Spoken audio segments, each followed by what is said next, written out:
हिंदुओं की आस्था का केंद्र राम मंदिर में मुख्यमंत्री योगी आदित्यनाथ का सबसे बड़ा योगदान। वहीं 22 जनवरी को प्राण प्रतिष्ठा कार्यक्रम में सभी लोग एक से एक कार्यक्रम कर रहे हैं। वहीं गोरखपुर की अगर बात करें तो राम मंदिर के योगदान को लेकर गोरखपुर विश्वविद्यालय के प्रोफेसर कुमार हर्ष ने क्या कुछ कहा, आइए जानते हैं।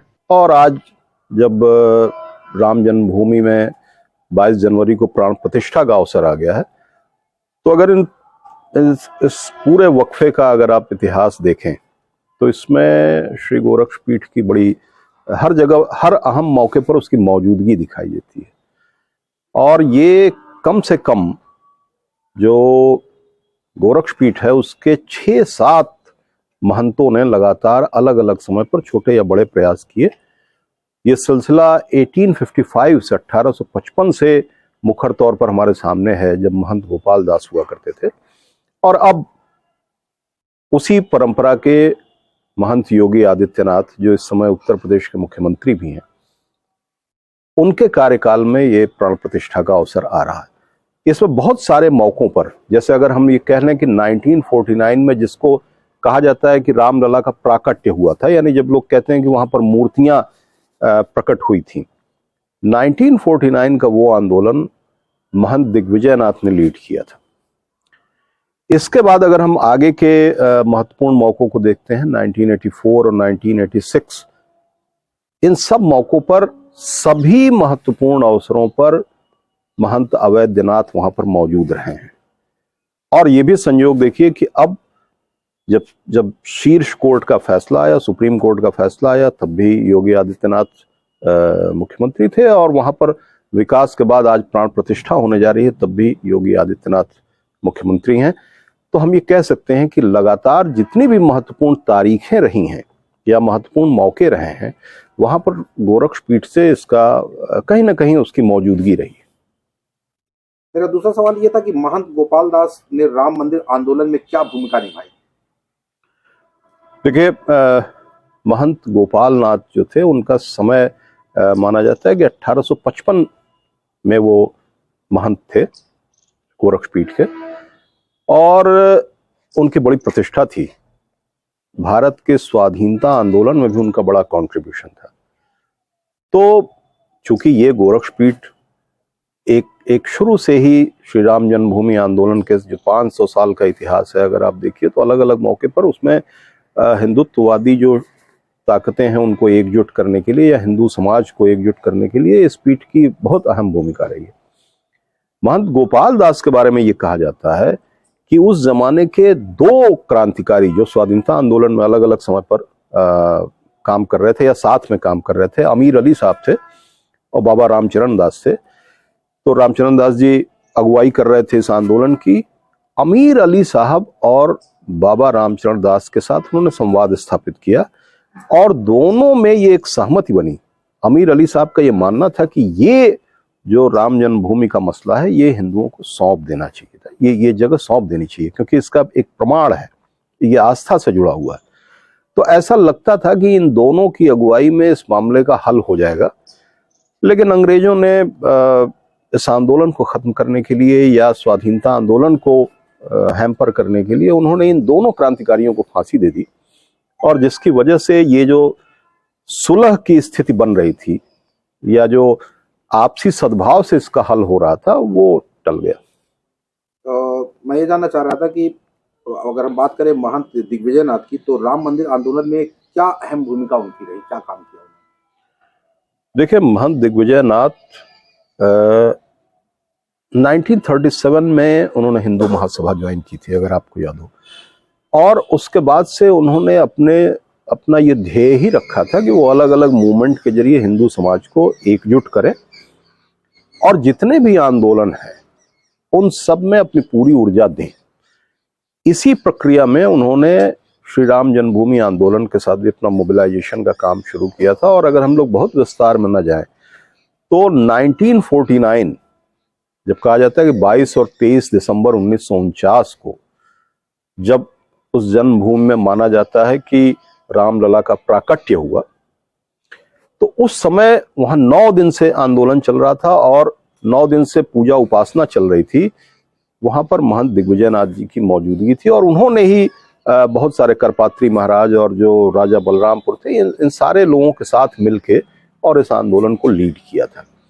तो 1949 में जब ये हुआ और उसके बाद सरकार का दबाव पड़ा, दिल्ली का दबाव पड़ा कि इसको ये मूर्तियां यहाँ से हटा दी जाए, लेकिन कहा जाता है कि 5000 अनुयायियों के साथ या समर्थकों के साथ या साधकों के साथ वहां पर दिग्विजयनाथ जी मौजूद थे और उन्होंने हटने से इनकार कर दिया था।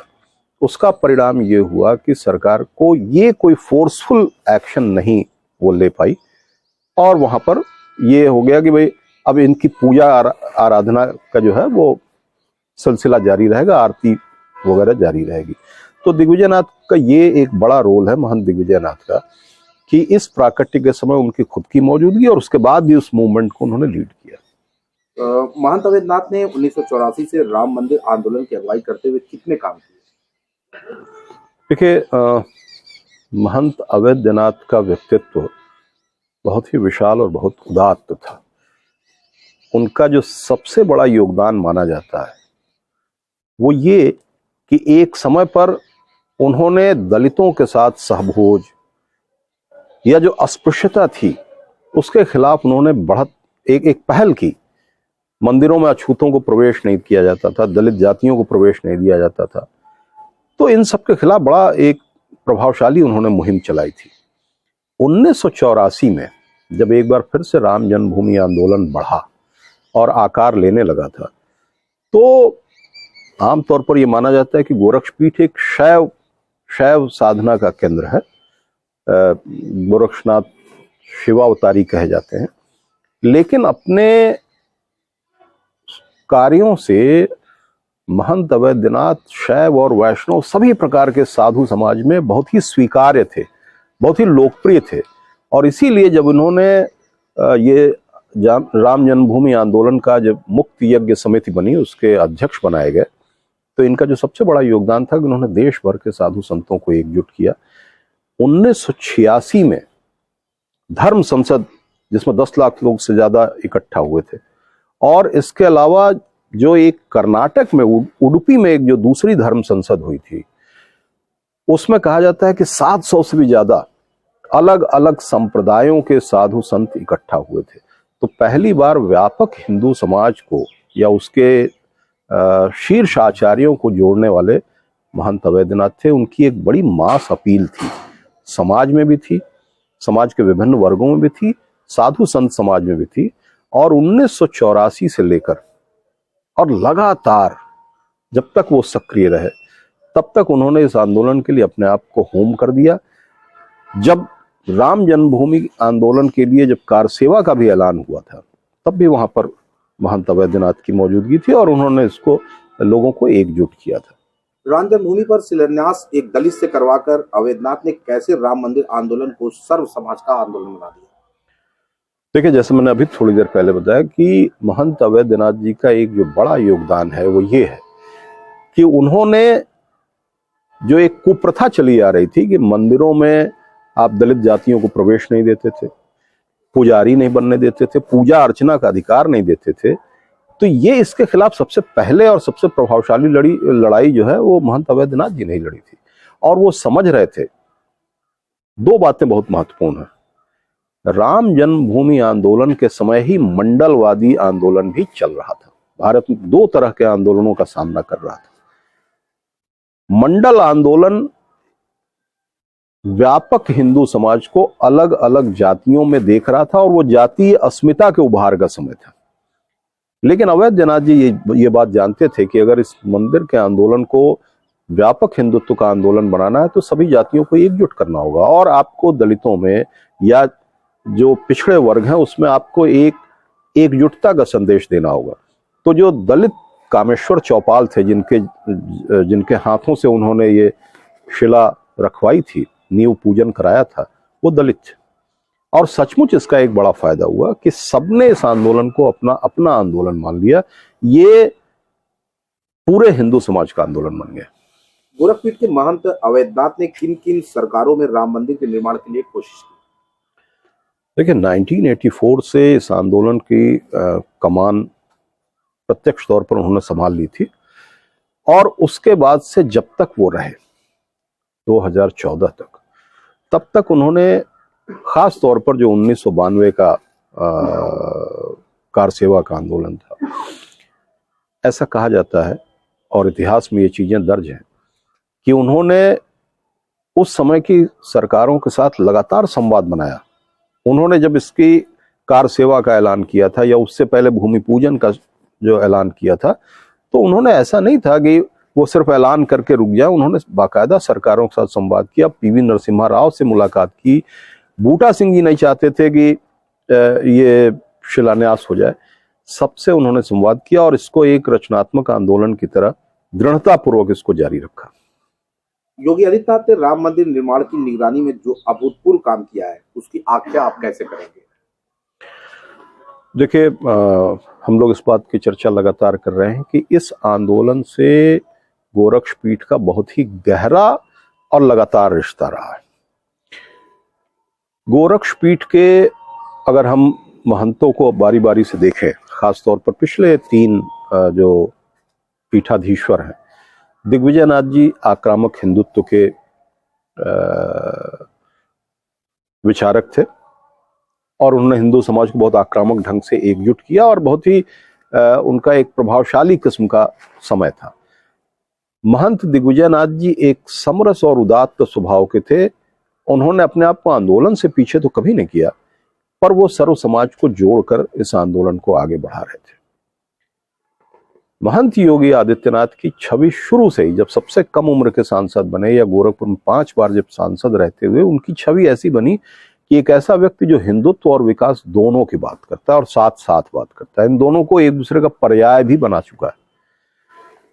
ये संयोग ही है कि 2014 में जब उन्होंने अपने गुरु की जगह ली और वो महंत हुए, तब से लगातार इस आंदोलन में जो घटनाएं थी वो एक फाइनल शेप लेने लगी। जैसे मान लीजिए कोर्ट का फैसला आया, उसके बाद 2017 में वो मुख्यमंत्री भी बने, तो उनके पास बहुत ऐसे अवसर आए जिसमें कि वो ऐसे सभी काम जो उनकी परंपरा ने निर्दिष्ट किए थे उसको वो साकार स्वरूप दे सके। तो अगर आप शुरू से देखिए तो अयोध्या को फैजाबाद नाम से अयोध्या नाम देना, उसकी एक छवि प्राचीन नगरी की जो थी उसको वही स्वरूप देना, अयोध्या धाम स्टेशन का नाम हो, या फिर अयोध्या में 2017 से लगातार जो दीपोत्सव की परंपरा हो, ये सब करके उन्होंने अयोध्या को एक पावन तीर्थ का स्वरूप देने की कोशिश की।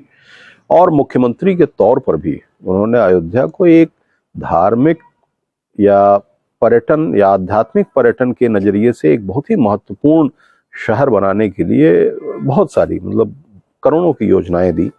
अभी भी वो आप समझिए कि भारत के दूसरे ऐसे मुख्यमंत्री थे जिन्होंने रामलला का दर्शन किया।